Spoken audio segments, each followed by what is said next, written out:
Hey, so I'm coming to you with a weird topic today. Not so weird for a lot of people, but for some, I think it will be. It is about the ascension process and how we go through different levels of awakening, and how that kind of translates to some buzzwords that you may have heard recently. 3D reality to 4D reality to 5D reality, and what that all means in terms of like our regular daily life. And I've been studying this and learning about it for some time, and semi recently, within the past couple of months, I had seen a YouTube video and a girl had drawn out this diagram, which was super easy to understand. I really loved how she put it out there, and I lost the video and I went and looked for it. I couldn't find it. So if anyone has seen something similar to what I'm going to show you, please let me know where you saw it so that I can give her credit. But basically, there's different levels that we find ourselves in as we begin to choose, choose awakening, choose ourselves, choose our own paths, decide that there's something, that doesn't feel right about the way that we've been living, and we choose something different. And so there's, certain levels that we kind of all go through. And in order to help illustrate those levels, I'm going to draw this really cool stick figure diagram over here to see if it helps kind of put the pieces together. So stage one is, all right, here we are, right? We're in the world, okay?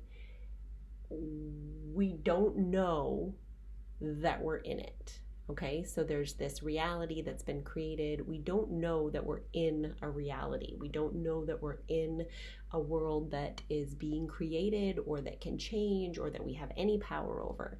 At this stage, which is the 3D consciousness stage, the only thing that we experience is what we see, hear, feel, touch, what we know from what we've learned because we grew up on this planet and we're taught by the people before us, and we don't know any different. So it's almost like we're blissfully unaware that we even do have a choice. We're just living life day to day. Things are happening to us. We may not be loving it, but it's like ignorance is bliss. Even if we don't love our lives, we don't feel like it's our fault, we don't feel like there's anything we can do about it, we're just kind of along for the ride. So this is when you're in the 3D reality fully, and again, you have no idea that anything else exists. It's just the world as you've known it your entire life. Now at some point, we all start to wake up into the second stage. The second stage is comprised of two different types of reality. Okay, so depending on who you are, you might experience one or the other type of reality first and the next one after, or you might experience a little bit of both. For me, I had a little bit of both. Like, I remember experiencing some of it when I was younger and not really giving it too much information or too much of my time and effort, and then it came back as things came up later. So basically, one of the worlds for the second stage is when you start to wake up to all of the bad that's going on in the world, all of the lies and the deceit and the craziness. And when you start to notice this stuff and you start to go down what they call the rabbit hole, and you start to see, proof that these things are actually happening, it can be a really uncomfortable place.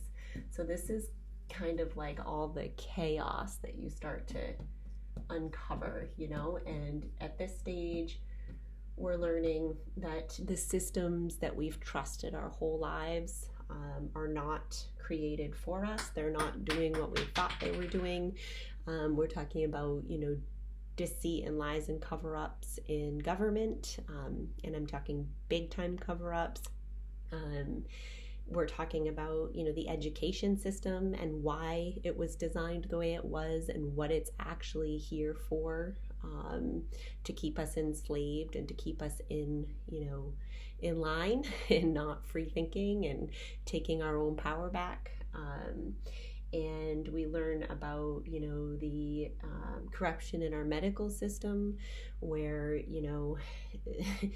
it's driven a lot more by profits and things that a lot of people aren't willing to look at.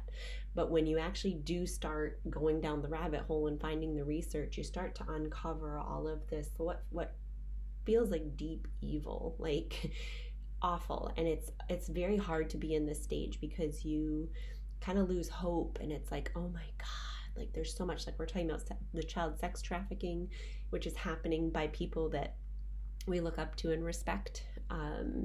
It goes so deep, and it's so pervasive. Like our entire society is built on these lies and deceit and like horrendous activity. And so it can be easy to get stuck here in this level because you kind of lose hope, and then you might start to feel like it's your mission to let everyone know what you've uncovered, and because nobody's listening because they're still over here blissfully unaware, or maybe they're in one of these other ones we'll talk about next.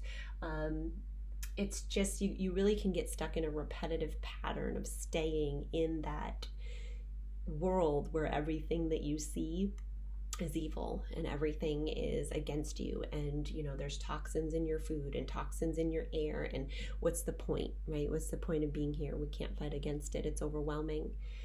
Now the other stage 2, and you do have to experience both of them at some point. The other one, here's you, and this world that you're in is like a bright, shiny, sunny, love-filled world, okay? So these are the polarities of the world that we're in. We have the polarity of the negative and the polarity of the positive, so to speak. Now, you can come in from stage 1, waking up, and start to learn about angels and guides and spirituality, and learn about all the good in the world, right? And if you do, a lot of these are our light workers and things like that. The problem is that it's even harder and easier to get stuck in this level as it is in this one, because if everything's so good and beautiful, why would you want to look at this part, right? Like, I'll just stay here and think positive. And that's where we get in a trap where a lot of us, think that if we just, ignore the bad and focus on the good, that we're good, right? But the point is the reason that we're here in this dualistic society, this earth with polarities, with extreme ends, opposite ends of the spectrum, we're here to experience both, and we were unable to move up to the 4D consciousness, which is the next level. We're unable to move up to it until we admit that both parts are here, until we explore both parts. So, if you're a light worker and you're really resistant to looking at some of the evil things that are happening in this world, like, just be aware of that, because in order to move from this level, you are going to need to feel into what you're resisting here, right? Like, what is it that makes you not want to look at it? What is it that makes you want to shut down people who talk about it, or not believe them and choose to not explore those feelings that are coming up? And then here, instead of placing all of your focus on all that's bad, like, you really need to reach out to people who are here or in another level, which we'll talk about, to really kind of get some perspective. Because yes, this is all happening, and yes, it's very heartbreaking, and it's very easy to feel hopeless and depressed about the state of the world and the things that are going on a large scale. But staying in this energy, we can't fix it. We can just stay there and wallow in it and continue to help create the loop that keeps all that stuff in place, right? So our real power lies in pulling ourselves out of the darkness to experience the light and the miracles in this world and the love in this world, and finding ways to show ourselves the balance of both, and finding ways to appreciate that as evil and horrible as this is, it's here for a reason. It's here because we created it, and in order to uncreate it, we need to experience why we created it. We need to look within our own conscious, each person, and really, like I said, feel into those emotions and understand what your resistance is to it, because the only way you uncreate something is in acceptance of it, acceptance of the fact that it is here, we did create it, and now we're going to do better. So once you're able to kind of accept that these two polarities do exist, that this world is just as valid as this world. And then you move up into step 3, which is 4D consciousness, okay? So like we said, 3D is just like physical world. 4D is where your emotions and healing and, angel guides that I talked about here, you can access support in other realms, so to speak, when you're in the 4-dimension consciousness. And what this means is that here you are, and you're actually in both worlds at the same time, okay? So here's our love world, and here's our, oh my God, what's going on world. So you're experiencing both, and in this 4D is where you start to explore those feelings, like I said, on both ends of the spectrum, where you're kind of outside it, not fully, because you get sucked into either end at times. So you're usually either here or here, but when you're in one or the other, you're aware that the other exists. So you're starting to retrain your brain, and you're starting to work through those emotions and call in help from, energy workers like me, or, guides and spirit guides if you're into that. But you do have support, and you're working through it, and you're discerning. You're starting to decide, like, who am I? What are my beliefs? Do I want to spend time here, or would my time be better spent here on this subject, And that's where we start to, explore the contrast and choose for ourselves what resonates within us. We start to uncover who we really are and what our purpose is here on this earth. And we also heal, because getting rid of, those old emotions that we've stored by dealing with all of these things and clearing out that baggage we've been carrying around, it lightens us and it raises our vibration. And in the process, we figure out who we are, and we become more firm in the knowing of who we are. And once we get to that point, then we're able to move up to the 4th step, which is 5D. So 5D is 5-dimensional consciousness. And this means that you firmly know who you are. You're a sovereign whole being. You know that you're a creator, creating your own reality. You know that all of this exists. You've explored all the contrast. You've gone through this phase where you've unloaded it all, and you've kind of centered yourself on who you are and what you want and where you're going, and you feel good about all of it. And now you're stepping into your purpose. Now you're stepping out into the world, and you're just being who you are. And it doesn't matter what anybody here thinks, and it doesn't matter what anybody in either of these worlds think, because you're a whole sovereign being here at this phase. So that means you're out here, and here's both worlds, okay? And you're not getting sucked into them anymore, right? They're existing over here, and you're existing here, and you're deciding, what are you going to create now, right? You're choosing what you want to create. So that's where we get into, like, focusing on what we do want in the world, right? Like, what is a world that's best for all? And sometimes that means, we need to dismantle some of the systems that have been holding up these people, right? And if these people are still not willing to look as we dismantle their systems, they're going to be pissed. That's okay. That's their right. They can be pissed. They're going to be scared because they're in a bubble where they don't know what's going on.